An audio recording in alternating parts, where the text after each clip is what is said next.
ఎన్టీఆర్ ను ఆదర్శంగా తీసుకుని మద్యపానానికి స్వయం నిషేధం ప్రకటించుకుని జీవనం సాగిస్తున్నారు పీఠాపురం పట్టణం డ్రైవర్స్ కాలనీ వాసులు.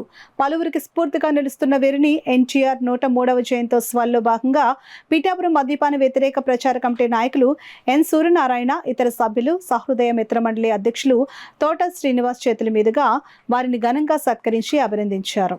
ఈ సందర్భంగా ఎన్ సూర్యనారాయణ మీడియాతో మాట్లాడుతూ మద్యరహిత సమాజ స్థాపనకు ఒక కలం పోటుతో సమాధానాన్ని అందించిన ఎన్టీఆర్ చిరస్మరణీయులని అన్నారు. ఎన్టీఆర్ను స్ఫూర్తిగా తీసుకుని ప్రతి ప్రాంతంలో ప్రజలు మద్యం, మాదక ద్రవ్యాల వ్యతిరేక ఉద్యమంలో భాగస్వాములు కావాలని పిలుపునిచ్చారు. ఈ కార్యక్రమంలో జన విజ్ఞాన వేదిక నాయకులు అప్పారావు, నానిబాబు, మద్యపాన వ్యతిరేక ప్రచార కమిటీ నాయకులు కరణం శ్రీనివాస్, వనపర్తి సూర్యనారాయణ, సహృదయ మిత్ర మండలి నాయకులు వరద వీరభద్రరావు, గండేపల్లి సత్యనారాయణ, ఎం సుబ్రహ్మణ్యం తదితరులు పాల్గొన్నారు. ఎంతో ధైర్యంగా, ఎంతో సాహసంగా మొట్టమొదటి సంతకాన్ని పెట్టినటువంటి గనుడు ఎన్టీఆర్. ఆయనకి నిజమైన నివాళులు అర్పించాలంటే మద్యం షాపులు లేనప్పుడే ఆయనకి నిజమైన నివాళిగా మేము మద్యము, మాదక ద్రవ్యాల వ్యతిరేక ప్రచార కమిటీ, ప్రజా సంఘాలు, జన విజ్ఞాన వేదిక భావిస్తున్నాయి. మన ఆరోగ్యపు ఆంధ్రప్రదేశ్ కావాలంటే, స్త్రీలు ఆర్థికంగా వెదగాలంటే ఈ మద్యం అనేది వాళ్ళకి గుదిబండలా తయారయ్యింది. సంవత్సరానికి 40 కోట్ల మద్యం సేవిస్తామంటే ఆరోగ్య ఆంధ్రప్రదేశ్ ఎలా సాధ్యమవుతుంది? ఆడవాళ్ళ సాధికారత ఎలా లభ్యమవుతుంది?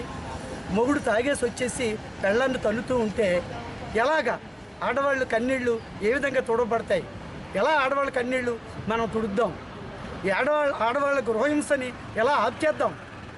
స్త్రీ ప్రతి కన్నిటికి కథకి, స్త్రీ ప్రతి గృహహింసకి, సమాజంలో జరుగుతున్న అనేక రకాల అత్యాచారాలకి, సమాజంలో జరుగుతున్న అనేక రకాలటువంటి యాక్సిడెంట్లకి ప్రధాన కారణము మద్యము, మాదక ద్రవ్యాలు. అది సారాయా, విస్కీయా, బ్రాందీయా, కొకైనా, గంజాయా.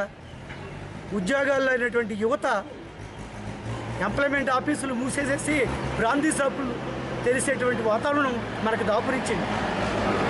ఎప్పుడైతే బ్రాందీ షాపులు మూసేస్తామో అప్పుడే నిజమైన అన్నకు ఘనమైన నివాళిగా మేము భావిస్తాం. ఈరోజు కార్యక్రమంలో అన్న ఆశయ స్ఫూర్తితో పిఠాపురం మోహన్ నగర్ కాలనీలో ఓ 4 పెద్దలకి మేము అన్న ఆశయంతో అభినందిస్తున్నాం. వాళ్ళు అలవాట్లకు దూరంగా ఉండి, అన్న నిజమైన అభిమానులు వాళ్ళు. ఎవరైతే అలవాట్లకు దూరంగా ఉన్నారో, ఎవరైతే మద్యం సేవించట్లేదో వాళ్ళని 4 మేము తీసుకొని అన్న స్ఫూర్తితో ఆ 4 మేము ఈరోజు సన్మానిస్తున్నాం. అది అన్నకి ఘనమైన నివాళిగా మేము భావిస్తూ ఈ మోహన్ నగర్ కాలనీ వాసుల్ని ఆ 4 మేము